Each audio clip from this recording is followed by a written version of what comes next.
আসসালামু আলাইকুম। কেমন আছেন সবাই? আশা করি আপনারা সবাই ভালো আছেন। আমি আজ একটি ভিডিও নিয়ে আসলাম।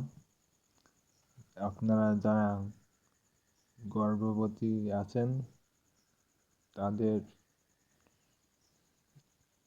অনলাইন আবেদন করতে পারবেন, ভাতার আওতায় আসতে পারবেন। গর্ভবতীর ভাতার কার্ড করতে কী কী লাগে তাই আমি বলে দেব। আপনাদের সবাই অনলাইন আবেদন করবেন। সর্বপ্রথম লাগবে আপনাদের ইউনিয়নের একটি ডাক্তারের কার্ড লাগবে। দ্বিতীয় NID card, voter ID card. তৃতীয় 2 কপি ছবি নিয়ে আপনারা আপনাদের বোর্ড অফিসে যেয়ে আপনারা অনলাইন আবেদন ভাতার জন্য আবেদন করতে পারবেন।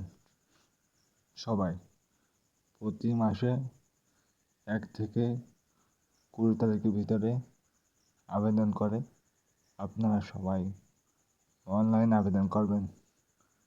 আমার ভিডিও যদি একটু ভালো লেগে থাকে অবশ্যই লাইক, কমেন্ট এবং সাবস্ক্রাইব করে পাশে থাকবেন।